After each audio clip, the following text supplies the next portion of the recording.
when you think that your whole business could be shut down quite instantly, even worse than I guess what we'd already had, it definitely makes you quick to adapt, and it makes you think on your feet and not sit back and wait for it to come to you, because it can and you know will kind of affect most businesses within Australia, I believe. This is the Deep in the Weeds podcast. I'm Anthony Huckstep.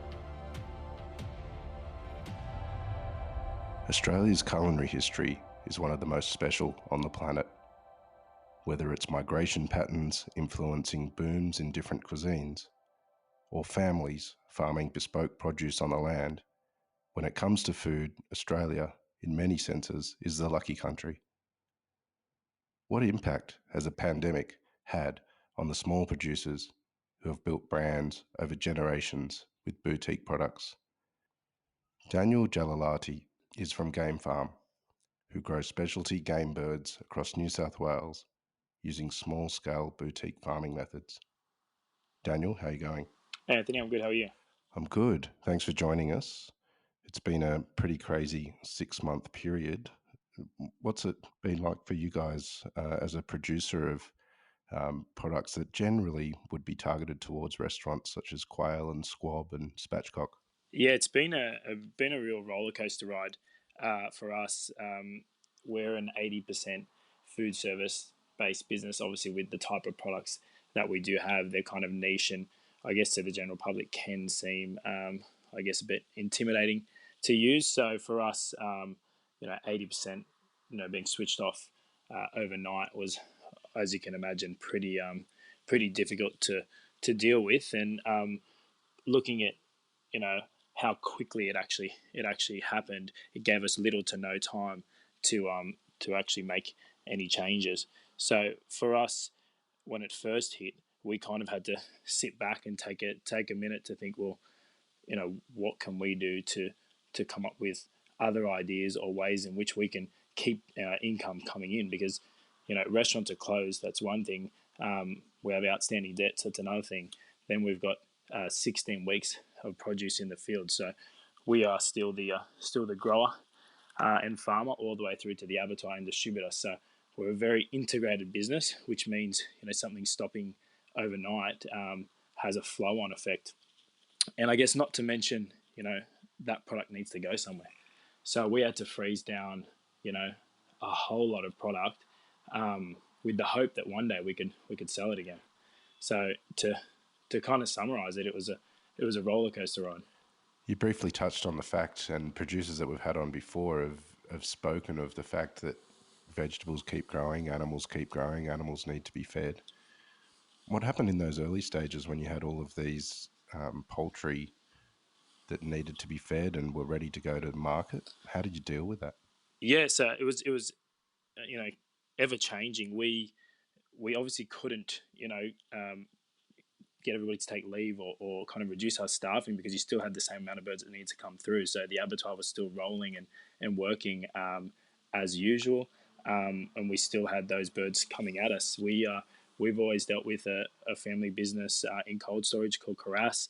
They called us and basically said, we've run out of cold storage rooms. So we'd filled up our freezers, they filled up their freezers, because as you can imagine, it's not just us. There's seafood guys, there's other small producers that are facing the same thing. So we basically had to leverage all the relationships we had and found another cold store and put product in there. But obviously it's a short-term solution. It's taking up your cash flow because it's not being turned over. So yeah, it was tricky, and as I said, it hit us so quickly you don't have time to kind of adapt.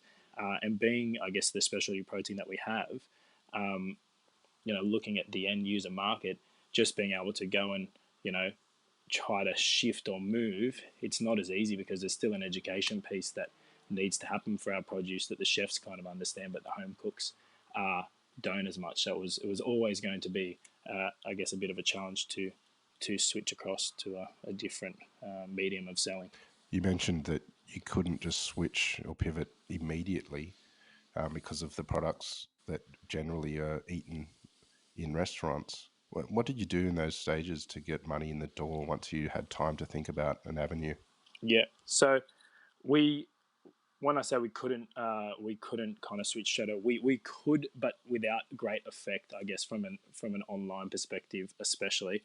That was the way, I guess, majority of people in our space, or in the meat and poultry space, did it or changed. But for us, we did make those changes. We moved as quickly as we could, but the actual the momentum that we could build within that small amount of time was limited. So we launched our online store and we put a full offering of quail and spatchcock and duck, and it was good. We did build a small following. We got people ordering and we got sales coming through the door, but there was definitely a need that I saw, and something that we've had to keep doing was the education piece. So I was really lucky with the chefs in the industry and good relationships that we've built, that we got some video content done by chefs, Instagram stories, people sharing our content to kind of promote people to cook restaurant quality produce at home.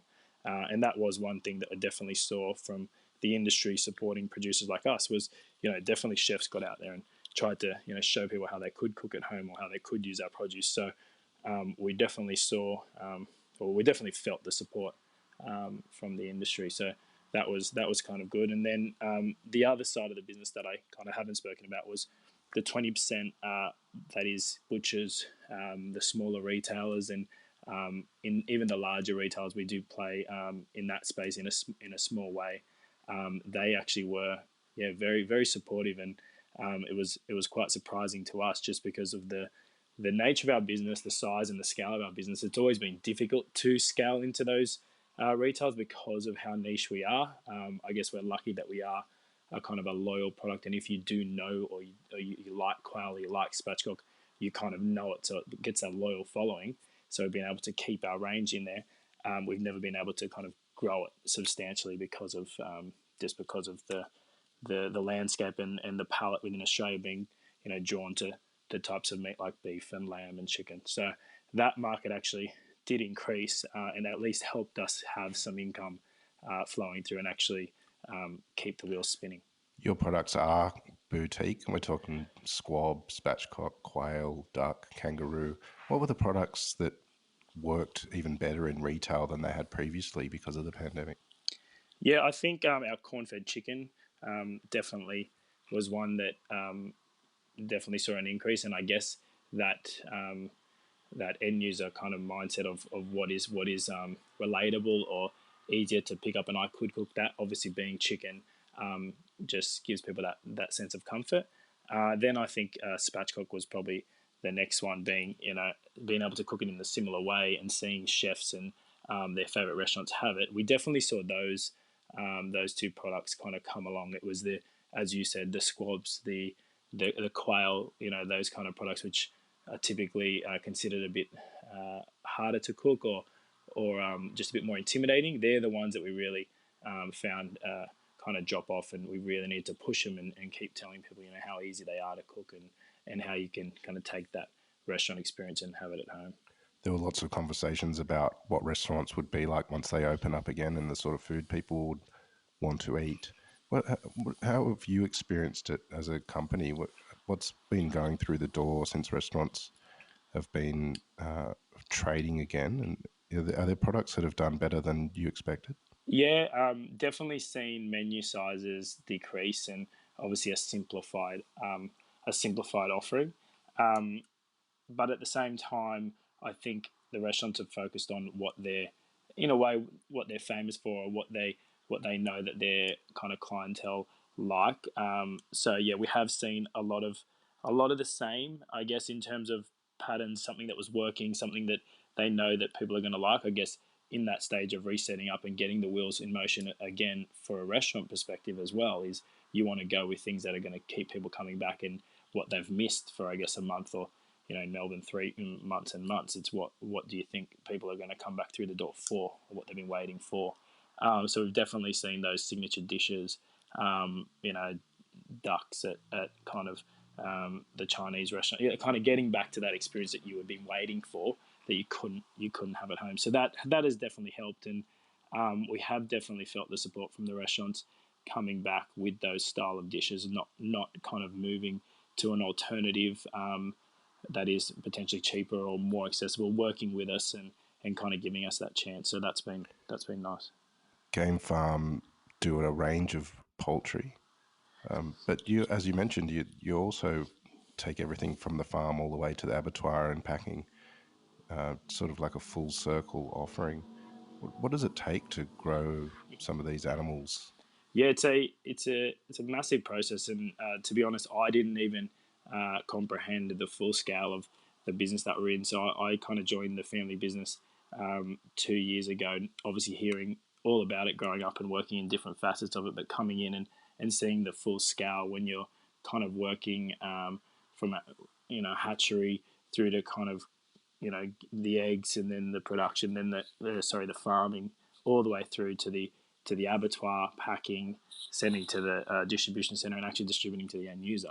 The process is huge, and the margin for error at each of those points is high, and kind of managing that, especially coming back from a sales perspective, looking at the sizing of birds that are required by the market, or looking at the way that I guess the restaurants are using the birds, or that kind of thing. It's a increasingly large process, and yeah, there's so much that goes into it, and so much that we need to be across. And it's almost these days how far on the industries are. It's almost a science, kind of working back to how do we achieve the best results for the customer. So it's a massive process, and one that I guess we're lucky that we've got the foundations of 45 years experience, because I can just see trying to start today and kind of expand and grow is would be increasingly difficult, and even working with some growers, some more modern growers today that we've kind of partnered up with, I can just see the challenge of, I guess, one, just being established for so long, whether it be the location that you can have that kind of facility in, and not having to be 4 or 5 hours out of the city, which all just adds on complexity. So we are lucky in terms of our foundation, but yeah, it's a very, very large process, and a lot goes into it. Take us to the farm. What sort of life does a squab or quail live? Yeah, so we've actually just, and probably one of the benefits of COVID being downtime, it gave us the opportunity to finish our new quail farm, which is out at Mandalong, near Morisset. So previously we had 2 sites for quail, one here in Arcadia, which is about 45 minutes outside of Sydney, and then we had another farm in the Hunter Valley, and that historically was to avoid any risk of any potential diseases, or to kind of minimize any risk that may happen. But it made us increasingly inefficient, because we would have to kind of go in between the 2 farms in terms of growing and hatching. So we've got the new farm at Mandalong. In terms of the birds, the quails, just to give you an example, we use what we would call like old fashioned barns. So still the kind of the sides go up, the natural sunlight comes in.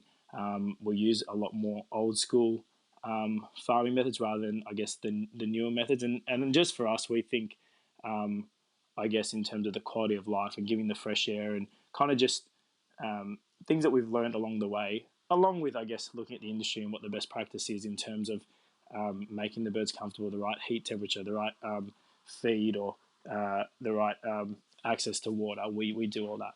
But, we also take into account just, I guess, our own personal feel, rather than just all being too kind of numbers driven. But yeah, we'd like to think the birds, we give them a really nice kind of life within the time frame. A quail's fully grown within 5.5 weeks, and I guess we've got the right people. I think that's the biggest part that we've seen during our time as a farmer or a primary producer. It's the right farmer, and the care and the dedication that they have to the birds.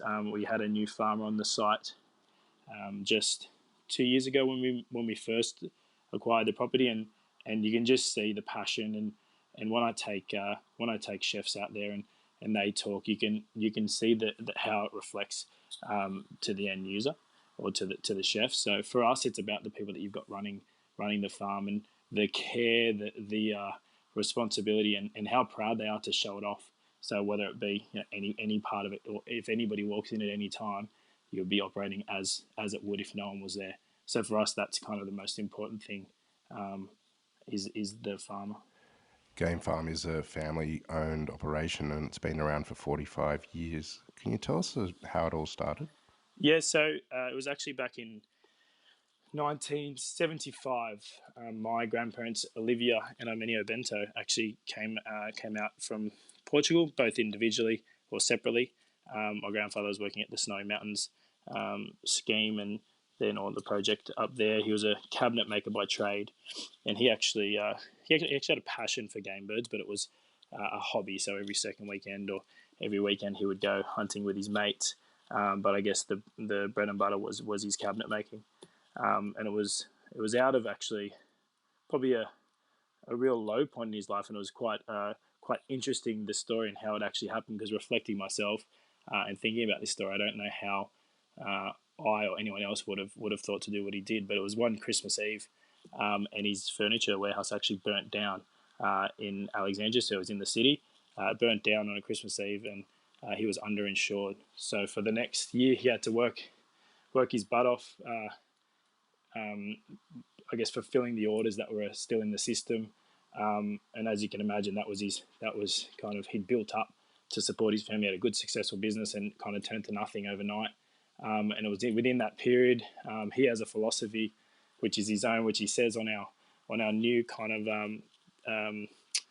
morals and ethics within the business, and our strategy is basically what man can think, man can achieve. So he had this concept in his head, and that he was going to turn his passion, which was game birds, into a business. So he picked up my mum, my uncle, and my grandmother, and brought them out to a place called Glenorrey, which is 45 to an hour outside of Sydney, but back then it was the real the middle of nowhere, and they were living in Bondi Junction, and he started the business that is Game Farm. So he was definitely I think it was very resilient at the time, and to think of a point when you're kind of had lost it all in an industry that's completely different, and then taking a gamble on a passion project that 45 years later now is kind of the flagship in terms of game birds and specialty poultry.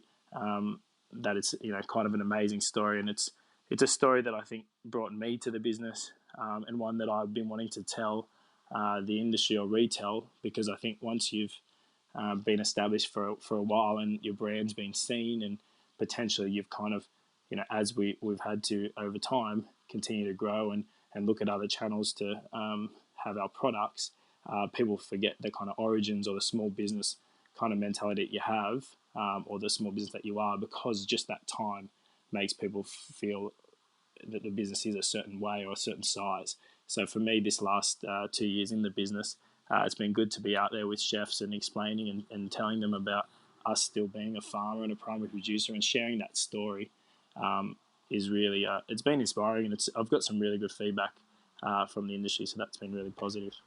What's it been like growing up in a family that produces game birds? What sort of meals did you have as a kid?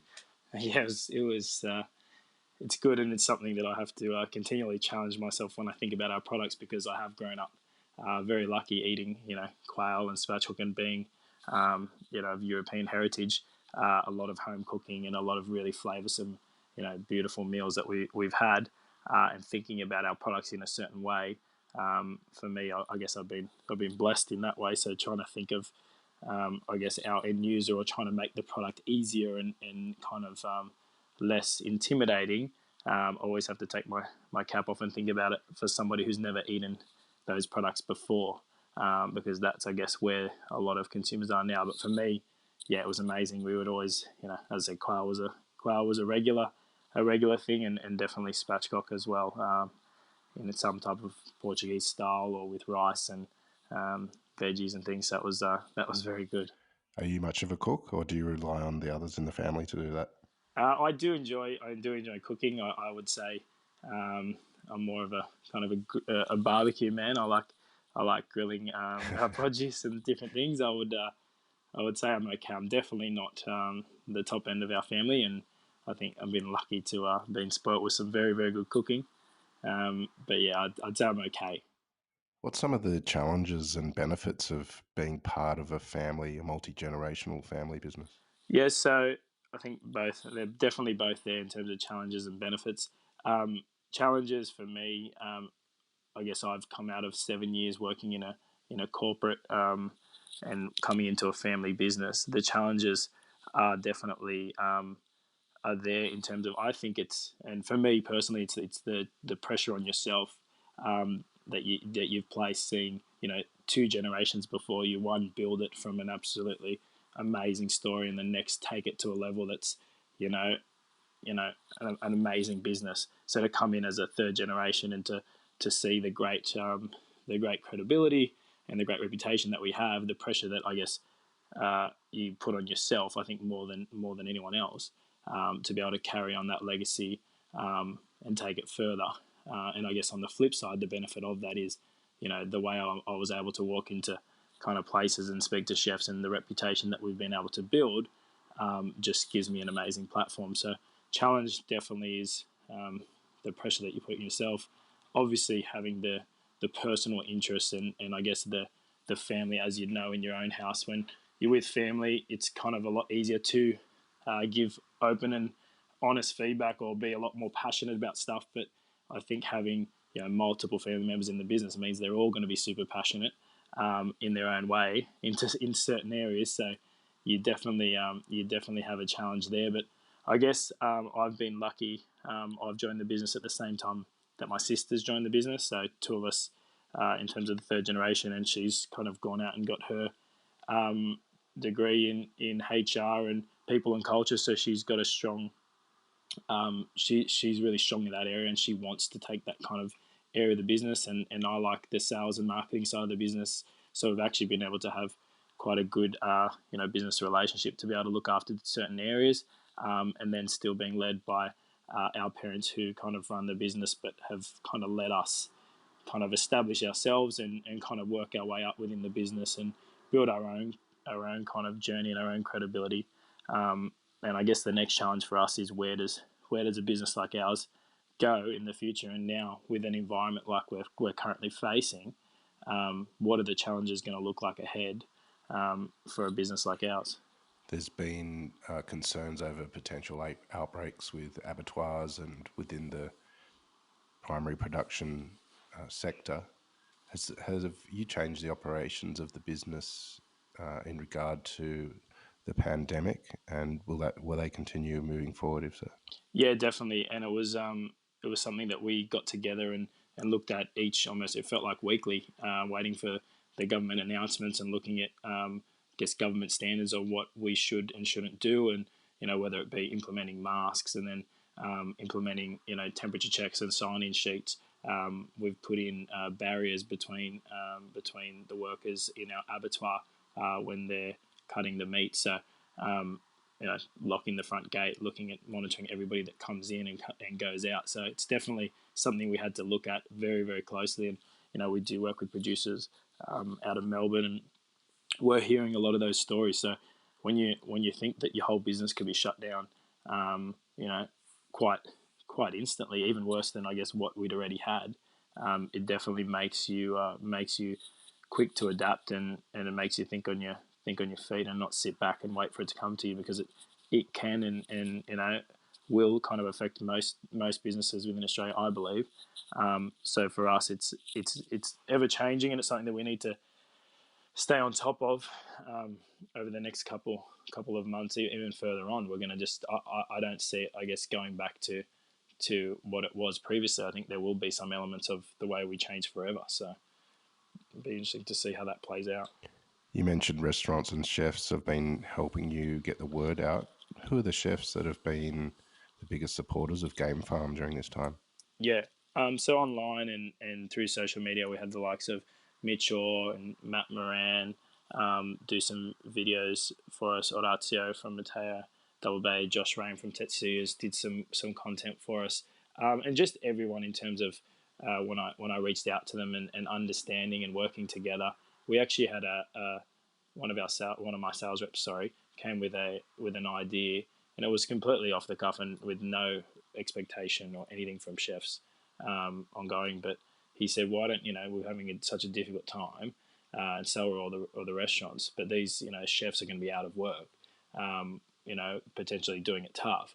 Why don't we use some of this extra stock to send out to some chefs and give them some packs to cook at home? So that was something that we did. And to be honest, the feedback and the response that we got when everything kind of reopened, and the calls that I got and wanting to get us back in the door straight away and do all these things that, as I said, I wasn't expecting or wanting. I didn't really promote that or talk about it online. I just wanted to kind of just do that for the industry, or do that for some of our customers that we knew were closed or doing it tough, and that was really good. But yeah, also Matt Moran, who has kind of been there probably since the beginning of our business, or been around. And my parents' generation were definitely working with Matt at the time, but we hadn't had a one-on-one working relationship with. He was still very happy knowing the business, knowing kind of what everyone's going through, to kind of promote us and say, look, still keep supporting local producers and small businesses. So I think everybody was, and there wasn't really a person that I reached out to that wasn't willing to kind of help or do their bit.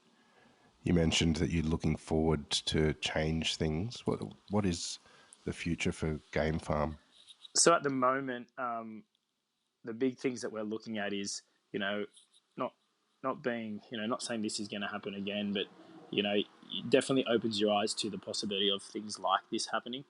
So looking at how we would be calling it, pandemic proof, or looking at, I guess, the sway of our business, or kind of where we're putting all our eggs. So definitely looking at our business, it made us open our eyes and realize that we actually are very leveraged in one direction, and that's food service. Because whilst we supply hotels and caterers and restaurants, and wholesalers or distributors around the country, they're all kind of at the end of the day the one market. So that definitely opened our eyes to how do we kind of broaden our offer. And I think we're definitely going to have to look at more ways to engage and entice the end user, so the at-home families, and show them, I guess, how to kind of cook with our product or make it easier for them. Because I just think moving forward, we're all, especially in this space that we play in, we're all going to have a look at how we kind of better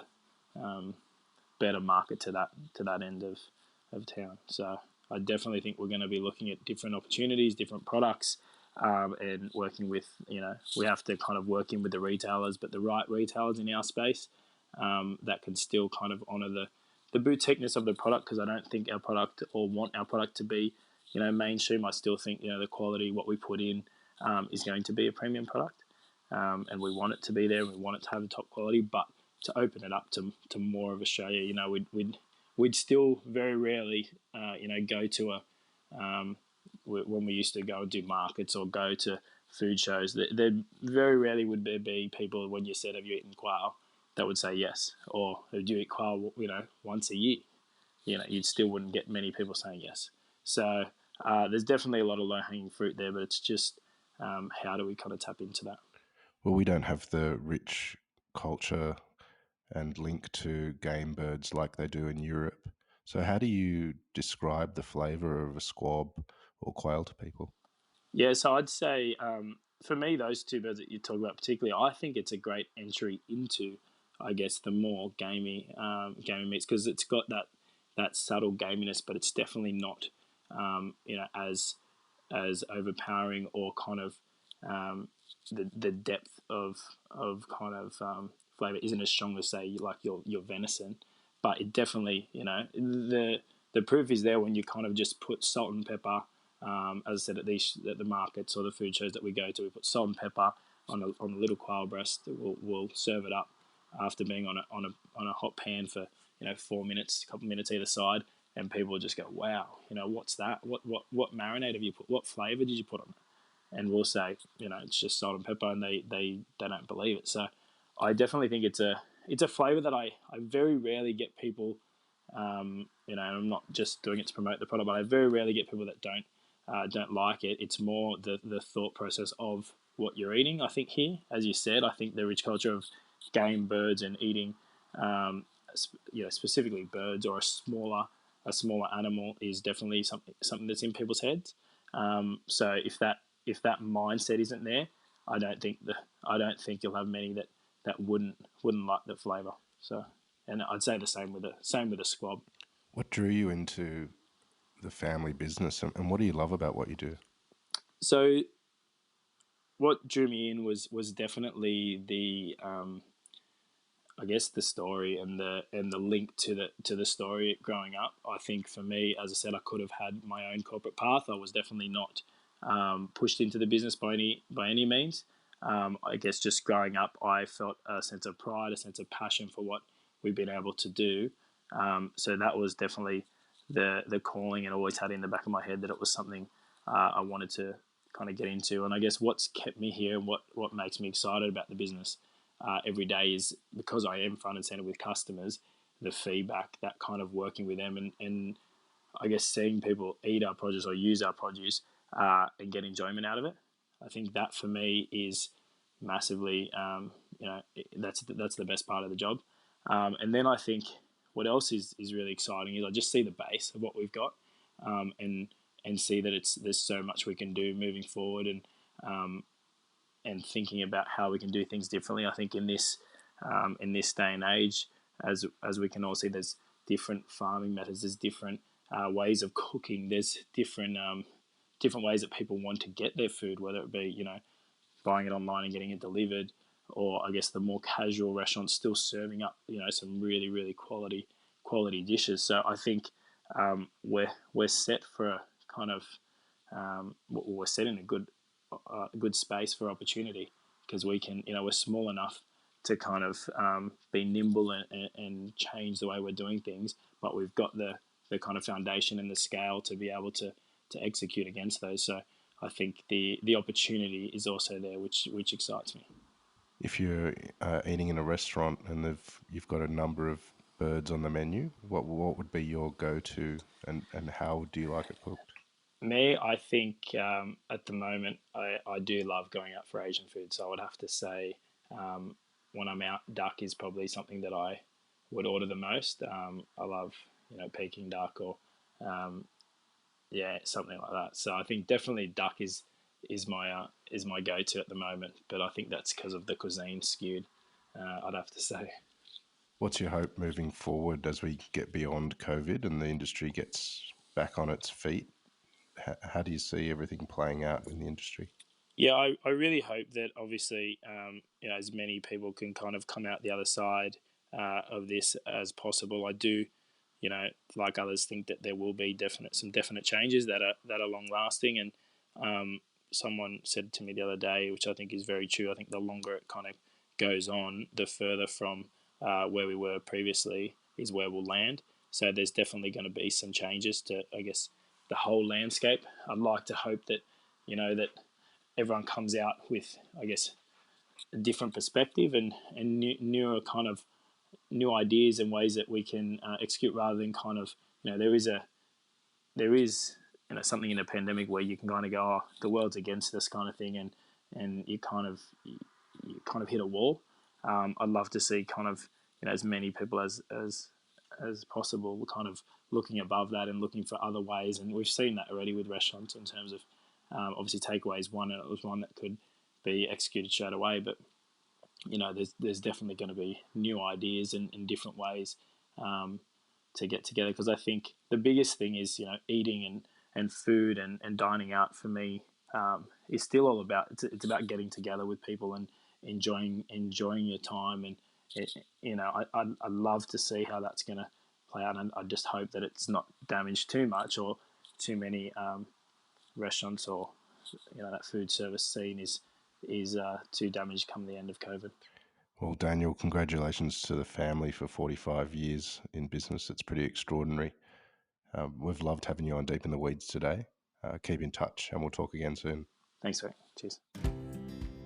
This is the Deep in the Weeds podcast. I'm Anthony Huckstep. Stay tuned as we share the stories of Australia's hospo community, suppliers and producers in search of hope during this pandemic. Special thanks to executive producer Rob Locke for making this all happen.